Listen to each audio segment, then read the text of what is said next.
Hello, everyone. Hopefully, you are doing well. We are out of the first unit of the semester. I will be working on grading your concept maps in the next several days.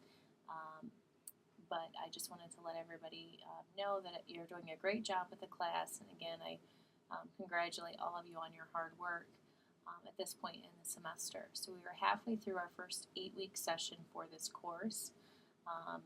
I hope that you are enjoying the content. I know there was a lot of content here already at the beginning of the semester with Unit 1, including the water-soluble vitamins.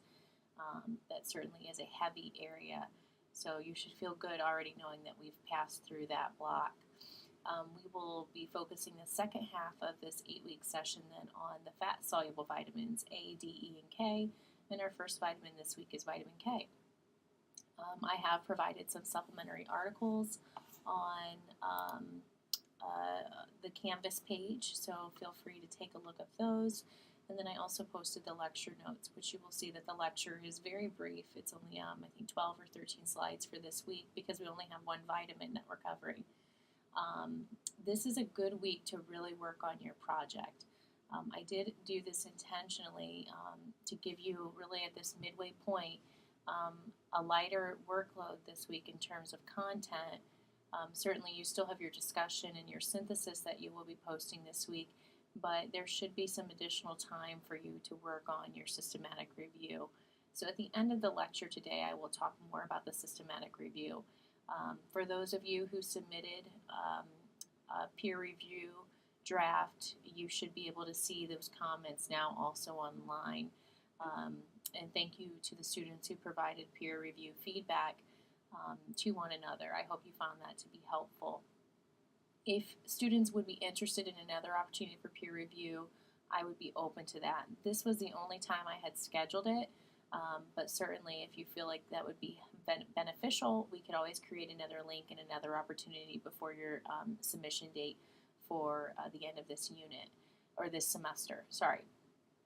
Okay, so moving on with the lecture today, we have vitamin K. Just a few things about vitamin K here. Remember, it is a fat-soluble vitamin. So like all of our fat-soluble vitamins, there is an increased risk of toxicity possibly, but unfortunately, or interestingly for vitamin K, there is not an upper limit. So even though there is some storage within the body, there's really minimal risk of toxicity for vitamin K compared to some of the other fat-soluble vitamins. I would recommend that you review, if you need to, the pathophysiology of vitamin absorption in terms of fat-soluble vitamins, how they, again, are lipid-soluble, and they'll be transported as part of the chylomicron initially and then traveling back to the liver. So they will initially bypass the liver, which is in comparison to our water-soluble vitamins. So if you need to review that, spend some time in the textbook reviewing a little bit more about absorption, transportation, and metabolism of vitamin K, which there are a few notes in the slides regarding that. You should also be able to identify some of the roles and functions of vitamin K, specifically some of the mechanisms of action for vitamin K and clotting. You are not going to be required to know every step of this process, but just really the mechanism of action. We will also talk about vitamin K and some anticoagulation medications and possible concerns, biochemical assessment indicators, and then looking at really some recommendations across the lifespan. So a little bit about the history. Vitamin K was identified as an anti-hemorrhagic factor, so again, preventing bleeding because of its effects in coagulation. So thus the name vitamin K came from the term coagulation. There are three forms of, or compounds of vitamin K that are very commonly discussed. Phylloquinone, which is synthesized in plants through photosynthesis. This is the primary dietary form of vitamin K that we find within the body. Menaquinone is, menaquinone 7 is produced by intestinal bacteria, so things like E. coli, for example, common bacteria that you may find within the intestinal tract can help actually with the production of vitamin K. And then we have menadione, which is a synthetic compound. This can be activated by animals as well. So sometimes in terms of terms, just as if you're reading another text, phylloquinone is sometimes referred to as K1, so vitamin K1. Menaquinones, there are actually several of these, but MK4 is an intermediate that we will talk about in the reading.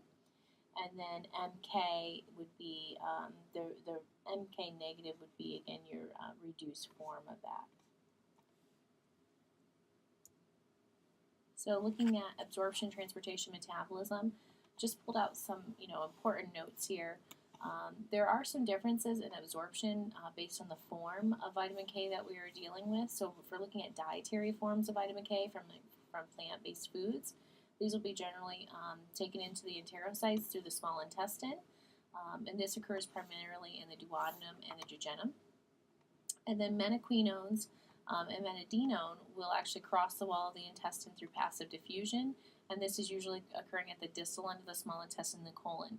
So some of that vitamin K that we are producing within the colon, the menaquinone, will actually be able to kind of travel back to the end of the small intestine there where we can have absorption. Absorption of vitamin K within the intestinal tract is going to be influenced by some of the secretions from both the pancreas as well as bile acids.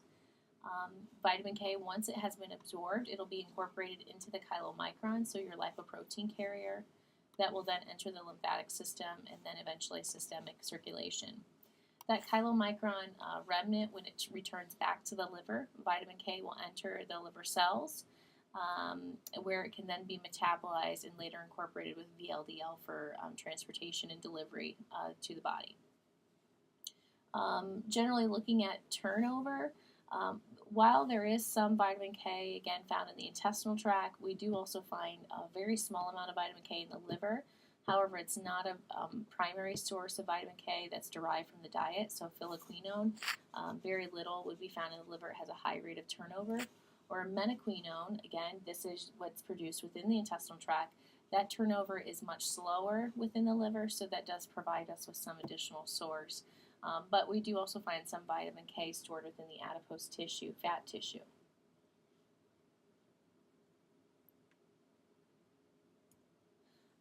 Talked about some physiological roles and functions. So just primary role, again, would be in terms of coagulation, so preventing blood loss, continued bleeding. And then also it's important for bone protein. So there's some evidence that vitamin K plays an important role in bone remodeling, growth and development through the roles of osteocalcin, and then matrix glutamic acid protein. Talking about the mechanism of action in terms of clotting, there are some really helpful figures within your textbook, but you should be familiar with this intrinsic and extrinsic pathway of blood clotting. Both, again, are going to activate prothrombin, the formation of a clot. Intrinsic pathway would arise from damage to the endothelial lining, so an actual rupture. So if you have a broken area of the skin, this would stimulate the intrinsic pathway. Extrinsic would result from perhaps like a vascular injury. So thromboplastin will be released as a result of damaged tissue. The process of these pathways is to really lead to the carboxylation of glutamate side chains of proteins, including prothrombin. And what you will see is that vitamin K in particular acts as a cofactor for the enzyme glutamate carboxylase. So that glutamate carboxylase, which leads to the activation, that gamma carboxylation of those key proteins, relies on vitamin K as a really primary cofactor. So some of these dependent clotting factors that rely on vitamin K are prothrombin, but also factor 7, factor 9, and factor 5. There are other proteins, including C, as well as S, which are actually anticoagulant factors that also have a relationship with vitamin K. But what you will see is that those clotting factors will in particular need vitamin K to bind calcium. Okay, so what this leads to is the binding of calcium, and prothrombin is then going to be activated, which can then stop the bleeding. Okay. Vitamin K, the vitamin K cycle to support carboxylation does occur primarily within the liver. You will actually see many of these factors also, again, are going to be found and produced within the liver. And we specifically see this vitamin K cycle occurring within the endoplasmic reticulum. So in the textbook, this is abbreviated as ER, and this is where protein synthesis occurs.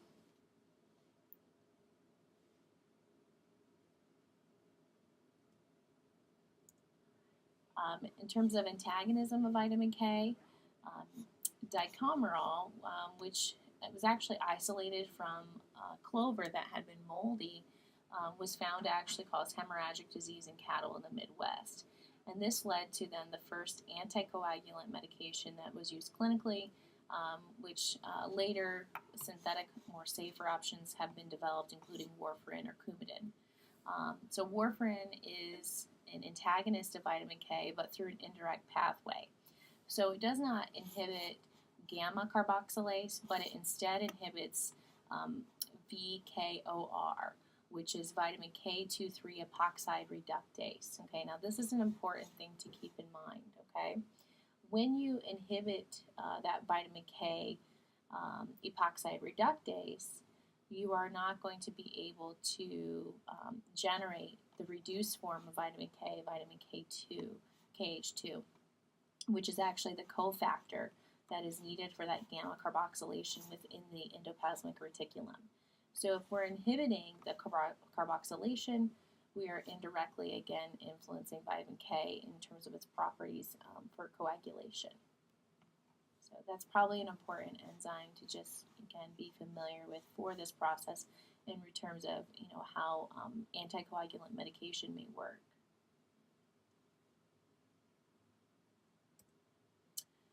Phylloquinone is, again, the major form of vitamin K that's found within the diet. In particular, we see that it's found in green leafy vegetables. There is some vitamin K also found in certain fruits and also plant oils. And then intestinal bacteria such as E. coli, they can also lead to the production of vitamin K within the gut. And generally, bioavailability, this area does require further investigation, whether we're looking at dietary sources of vitamin K or menaquinone forms of vitamin K. But if we're looking at food-bound forms of phylloquinone, coming from, again, our green leafy vegetables in particular, their bioavailability might be much slower than pure vitamin K from like a supplemental form, or also the food-bound menaquinone. So if you were to consume, an animal product, that would also be a source of vitamin K in terms of their intestinal production. One other thing I forgot to mention here, it is stable in air, but it does appear to also be affected by sunlight, and it can actually decompose due to sunlight.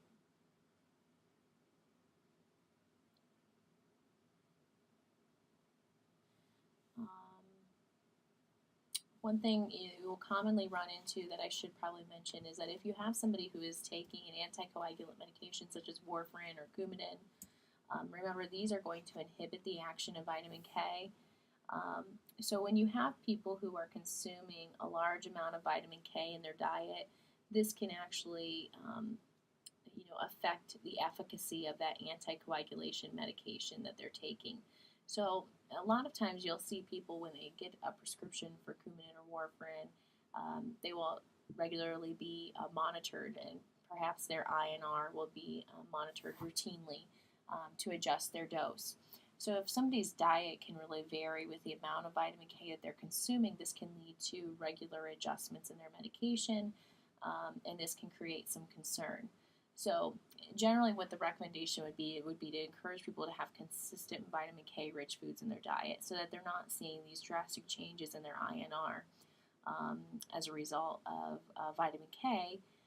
Again, vitamin K, remember, promoting coagulation, but they're taking medication to perhaps prevent a clot. So maybe to prevent a stroke, or somebody who's high risk for coronary event, they might be on this blood thinner. So in order to, improve consistency, but also ensure that their medication is working efficiently, that consistency in vitamin K can be helpful. So they don't have to completely eliminate it from their diet, which is sometimes what people will do. Instead, what we would recommend would be just the consistent intake. Some other things in terms of vitamin K that are just kind of emerging areas. Menadione, again also called MK4, in the active form has been found in tissues outside of the liver. We've also seen that there may be some useful uses for vitamin K as a prophylactic agent in the treatment of osteoporosis, arterial calcification, and liver cancer. These are really kind of emerging areas that require additional research. But we do really see this significant role with vitamin K in calcium metabolism because of, again, its ability to facilitate calcium binding. MK4 has also been found in other areas, like I mentioned, in particular the brain, especially in the myelinated regions. So for things like dementia or cognitive decline, there may be some implications related to vitamin K. Women who use warfarin, remember warfarin is again going to inhibit vitamin K indirectly. These women appear to have increased risk for damage to the CNS, so the central nervous system of the fetus. So this may be related to the inhibition of vitamin K, in particular MK4, which we know again is found within these myelinated regions. So this is really, again, nothing that's really been clearly defined, but there is some emerging research in this area. In terms of deficiency, primary deficiency, a lack of dietary vitamin K is not common. We need a very small amount of vitamin K, and then we can, again, have that ability to produce vitamin K. But this could be a concern, although rare, for newborns because newborns are born with a sterile gut. So, especially if you have in the case of a newborn infant who is premature, if you lose part of that third trimester and they're not able to develop some of those fat-soluble vitamin stores from mom, they might be at greater risk for vitamin K deficiency at birth. So you might see like a premature baby would be given like human milk fortifier, which might include additional fat-soluble vitamins. But breast milk does tend to be a poor source of vitamin K. So when you have this newborn infant who has a sterile gut, and perhaps they're going to be exclusively fed breast milk, which is what we would encourage, there could be a rare risk of vitamin K deficiency. And a small amount of blood loss in an infant could be potentially fatal. So very common practice that we see would be the intramuscular, the IM injection of vitamin K at birth, which is usually a 1 milligram injection. Mothers can also take vitamin K supplements during pregnancy, but also while breastfeeding. And then formulas today are generally now fortified with vitamin K. Another cause for concern could be long-term use of antibiotic therapy. This would be often more of a concern if you have somebody who's getting a high-dose, broad-spectrum type of antibiotic, maybe through an IV, or they've been really for a period of time using antibiotic therapy. This could help reduce the flora, the bacteria within the intestinal tract, which could be a concern then for vitamin K deficiency, perhaps. Some other times that we would run into it would be, again, often secondary causes of vitamin K deficiency. Would be something that might interfere with lipid absorption, so malabsorption of lipids, maybe due to a resection, bowel resection, short bowel syndrome. We can also see this as a result of biliary obstruction, ulcerative colitis, cystic fibrosis, and then even long-term parenteral nutrition has been shown to perhaps increase the risk of vitamin K deficiency. In terms of assessment, this is also another area where we really have limited research about what the best assessment measures are for vitamin K. Plasma phyloquinone, again, this is your dietary marker. They are sensitive to dietary intake. However, this could change rapidly then. So as a measure of like a long-term status, that may not be the best marker. Prothrombin has also been used to assess vitamin K because of its, again, influence on clotting factors. But this is not actually a sensitive marker of actual vitamin K status. And then more research is related to some of the other proteins that are dependent on gamma carboxylation, so thus they would be dependent on vitamin K's action. There's no RDA for vitamin K due to really not having the EAR value. Generally, the AI, again, has been developed based on healthy individuals. So if you're looking at infants, that was based on the amount of vitamin K in human milk. And then that also, again, assumes that they would receive that 1 milligram prophylactic IM injection of vitamin K at birth. And then in terms of adults, it was really based off of Ann Haynes data, so looking at healthy populations and their biochemical markers for vitamin K. And we have no additional recommendations for pregnant or lactating women. So like I said, there is often a concern for toxicity with fat-soluble vitamins, but for vitamin K, there has been no upper limit. The synthetic form has been shown to actually cause hemolytic anemia and liver toxicity. But this is no longer used today. And that is it for vitamin K. So I told you that was a really short presentation. Certainly make sure you spend some time on this section.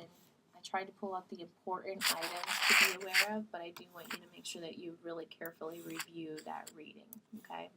So figure 28.2 does a nice job.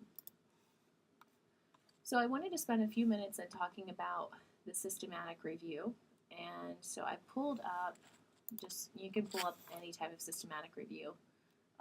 But this is a recent one that was just published about vitamin C, actually. This was a systematic review, but they also did some quantitative evaluation. So keep in mind, you are not going to be doing a quantitative analysis. You're just reviewing the literature. So starting at the beginning, we see a nice abstract. They talk about, briefly the role of vitamin C. They identified their search strategy, and then they provide information about the results. So how many articles, studies were pulled as a result, and then they summarize that. So if you're reading here, the introduction does a nice job. They talk about some of the biochemical roles of vitamin C, talk about research that has been conducted, especially looking at maybe animal studies, and then gaps in literature. So where is the research missing, okay? And given the introduction then, they provide really kind of, the purpose of what this project is going to be about. So the systematic review is to explore the effects of vitamin C status and cognitive performance, and, they kind of identify who their sample of interest is. So looking at the methods, they have described the search strategy, so they've identified their databases. I would recommend choosing at least 2 databases, so PubMed, Academic Search Complete, Web of Science, CINAHL. These are just examples. You can choose the databases that you feel are best for your review. They specified the years. Maybe you're going to just do the last 5 years. That's fine. And then they specified their keywords. I would also like you to specify in your paper how those keywords were entered. So, did you combine vitamin C with ascorbic acid? So it would be nice to know if this was put in as vitamin C or ascorbic acid or antioxidant. And then did they have another group for cognition and memory? That way we really could replicate that same search strategy. So be very clear here. This is a little too vague, okay? Looking at then their selection of trials, so they're going to narrow their search based on randomized control trials, prospective cohort, cross-sectional, case control. You're welcome to include what you feel is best for the study design. If you include like a randomized control trial and then a case control, you always have a control group to discuss in your comparison. Whereas with a cross-sectional, they may not have a control. Or a comparison background group likely would not be available in the cross-sectional analysis often. Then they identified kind of how quality was established, so we don't have to spend really significant time here, but that's something that, if you were to do this for a publication, they might want to actually know like how you assess the quality of that, and there are actually sometimes scales that can be used for that. So they refer to the Cochrane collaboration requirements, but that's not necessary for your paper. They also were interested in trials that looked at having comparable biomarkers, right? So outcomes. I think this is an important thing. So for your studies that you're interested in, it might be important for you to identify endpoints or outcomes of interest. So they were interested in studies that measured blood plasma vitamin C. They were interested in studies that looked at cognition, and then they specifically identified the MMSE as something they were interested in using as well. So they wanted to look at, for this study, they were actually going to look at these plasma C levels with correlation of cognition. Okay. So they go on to describe their statistical analysis. Keep in mind, you can kind of put an X through this because you will not be doing any quantitative evaluation. Your results will just be the summaries of the major themes that you find across your articles that you've selected. Okay. So they describe the results of the search. Out of 500 articles, 50 were included in the review, and they've identified the type of study for each of these. Okay. I do really like this description. I think this is helpful for you to kind of visualize the whole process. If you include a flow diagram such as this within your paper, I think it would be a helpful figure to include, or you could include it as like an appendix if you wanted. Okay. But what you can see is they start with their records database search. You might even include here like a box that identifies your keywords. They look at number of records that were again retrieved, the number that were screened, and then they mark out, well, these items were excluded probably based on the exclusion criteria that they identified earlier. Maybe they didn't measure a marker, maybe they didn't fit the study design that they selected, so that's part of screening. And so then for those articles that they thought were potentially eligible, they were then assessed for quality. So they had some quality measures that they were looking at. So a few articles were actually excluded, whether they didn't measure plasma vitamin C or they had no measure of cognition, so maybe they didn't use that MMSE that they were specifically interested in. So these articles were then excluded, which left them then with 50 articles. And then they've kind of divided that down by the study design here. So whether they were cross-sectional or prospective or randomized control trial. And you can also see that they've identified the markers that were included within the studies. So that's just an example. The other thing that they did here, which is very common to see within systematic reviews, usually as a table, is to summarize the findings. So at some point you have to extract the data that you're interested in within your systematic review to write it up. So, you might only have 4 or 5 articles here. So this, looks really, really, overwhelming because they were reviewing 50 articles. But keep in mind your table might include 4 or 5 articles. But you should identify the study design, the sample size, the sample characteristics. So maybe the age, maybe gender. If there is a condition, again, of interest that's related to the sample, you might include that. You're not going to have a quality rating. You might be marking what their dependent and independent variables were over here. So, the outcome variable, your dependent variable, and then what their measures were. So those are just some things that you can kind of take into consideration as you write your paper. Before you actually write your discussion, it can be helpful to include a table such as this. As you develop your methods, it can be helpful to keep track of what articles you excluded and for what reason, so kind of keeping a flow diagram. And these are not, again, required within the rubric. You'll see that I didn't specify this, but these are just suggestions to help you in this process as you prepare to write the paper. Okay. So those are some of my recommendations. We're not going to get into the discussion really at this point. By the end of the first 8-week session, you're going to submit rubric items 1 through 5, which would be your introduction, your methods, and then also your results. So what articles did you retrieve from this?